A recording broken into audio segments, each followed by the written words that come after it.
Hello friends, my name is Deepmala and welcome to my channel.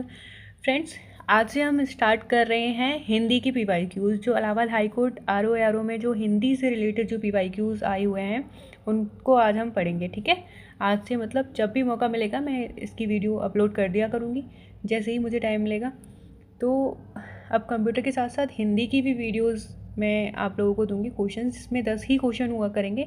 बहुत ज़्यादा लंबी video नहीं मुझे लगता कि ठीक रहती है। 10 क्वेश्चन कम से कम आप आराम से पढ़ तो सकते हो ना, बार बार रिवाइज कर सकते हो। चलो बिना देरी के स्टार्ट करते हैं। पहला क्वेश्चन है दिए गए विकल्पों में से ज्येष्ठ का तद्भव रूप क्या है। ठीक है फ्रेंड, तद्भव तत्सम तो आपको पता ही होगा कि क्या होते हैं। ठीक है, तत्सम वो होते हैं जो सीधे संस्कृत वाले जो शब्द होते हैं। ठीक है, और तद्भव क्या होते हैं? तद्भव वो होते हैं जो संस्कृत से जो हिंदी में कन्वर्ट हुए हैं। ठीक है, चलिए इसका देखते हैं ऑप्शंस क्या है। जेठ, जेठानी, जेठ, जेठमलानी, ज्येष्ठा। तो क्या है? ज्येष्ठ का तद्भव पूछा है। ठीक है, ज्येष्ठ मानी होता है बड़ा, यानी मतलब ज्येष्ठ कौन होता है? जेठ। इसका आंसर क्या होगा? इसका आंसर होगा, मैं कलर चेंज कर दूँ, हाँ, इसका आंसर होगा जेठ। ठीक है, ज्येष्ठ का तद्भव रूप क्या है? जेठ। चलिए नेक्स्ट क्वेश्चन देखते हैं। नेक्स्ट क्वेश्चन है निम्नलिखित में कौन सा अलंकार है? ये मतलब ये जो अलंकार दे रखा है आपको, ये इसमें कौन सा अलंकार है? रहीमन पानी राख ये, बिन पानी सब सून, पानी गए न उभरे, मोती मानुष चून। रहीम जी का ये, इसमें कौन सा अलंकार है ये पूछा है इसमें। ठीक है, तो इसमें मैं बता देती हूँ आपको, इसमें है श्लेष अलंकार। ठीक है, कौन सा अलंकार है? श्लेष अलंकार है। अच्छे लगते हैं ना ये रहीम जी के दोहे। और इसमें अलंकार पूछा है, रहीमन पानी राखिए, बिन पानी सब सून, पानी गए न उभरे, मोती मानुष चून। ठीक है, तो मैं श्लेष अलंकार के एक बार डेफिनेशन बता देती हूँ आपको। जहाँ एक शब्द अनेक अर्थों में प्रयुक्त होता है, ठीक है, वहाँ शब्द क्या होता है? श्लेष होता है।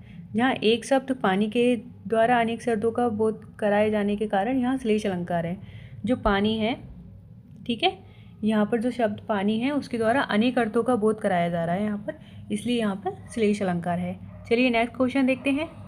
अगला क्वेश्चन है, चिरायु शब्द में उपसर्ग के रूप में किसका प्रयोग किया गया है?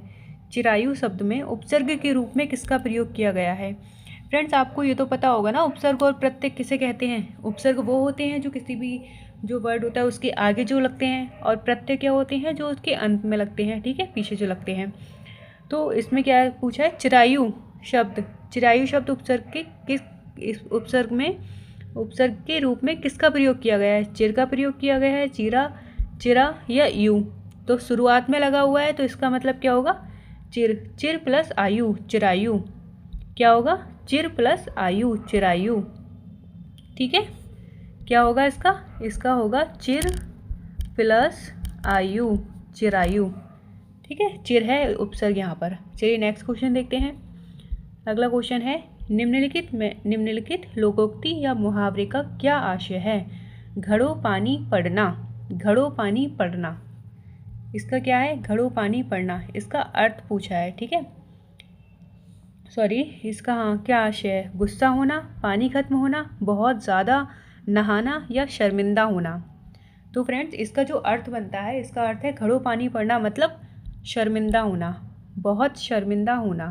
ठीक है, जैसे मैं इसका आंसर है बहुत शर्मिंदा होना। तो इसका जैसे वह हमेशा कक्षा में प्रथम आता था, मगर इस बार परीक्षा में चोरी करते समय रंगे हाथ पकड़े जाने पर मनीष पर घड़ों पानी पड़ गया। ठीक है, मनीष पर घड़ों पानी पड़ गया। ये हो गई, इसका एक वाक्य बता दिया मैंने आपको।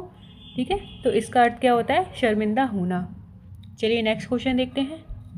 नेक्स्ट क्वेश्चन है, दिए गए विकल्पों में से उच्चारण का सही संधि विच्छेद चुनें। क्या है? दिए गए विकल्पों में से उच्चारण का सही संधि विच्छेद चुनें। मैं बार बार इसलिए बोल देती हूँ ताकि क्लास में आपको समझ में आ जाए और याद भी हो जाए, फिर आपको बार बार याद करने की ज़रूरत ना पड़े। संधि विच्छेद पूछा है इसमें। उच्च प्लस चारण, उत प्लस चारण, अथ प्लस चारण या अतः प्लस चारण। इसका आंसर क्या होगा फ्रेंड्स? इसका आंसर होगा उत प्लस चारण, उत प्लस चारण। ठीक है, उच्चारण। चलिए नेक्स्ट क्वेश्चन देखते हैं। नेक्स्ट क्वेश्चन है, निम्नलिखित में से कौन सा शब्द पुल्लिंग शब्दों की श्रेणी में नहीं आता है? किस में नहीं आता है?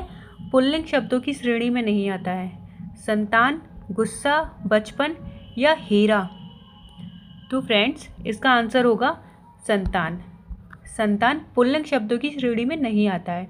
गुस्सा आता है, ठीक है, बचपन आता है, हीरा अच्छा है, संतान अच्छा है या अच्छी है? तो पुल्लिंग शब्दों में क्या नहीं आता? संतान नहीं आती। चलिए देखते हैं आगे क्या है। अगला क्वेश्चन है, दिए गए विकल्पों में से अकर्मक क्रिया चुनें। अकर्मक क्रिया चुनें। अकर्मक क्रिया, सकर्मक क्रिया आपने सब पढ़ी होगी। यहाँ तो आप सिर्फ प्रैक्टिस कर रहे हैं, PYQ देख रहे हैं, ठीक है, बाकी तो आप अपनी प्रिपरेशन कर ही रहे होंगे। चलिए अगला ये वाला इसका आंसर देखते हैं। अकर्मक क्रिया, दिखाना, खुजलाना, हटाना या हंसना? क्या होती है अकर्मक क्रिया?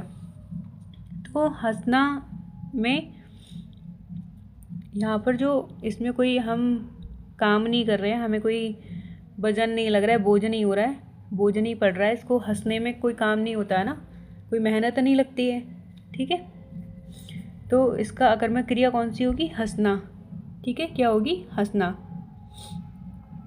कहाँ होती है अकर्मक क्रिया? जहाँ कर्ता द्वारा किया गया कार्य किसी अन्य चीज़ को प्रभावित नहीं करता, ठीक है।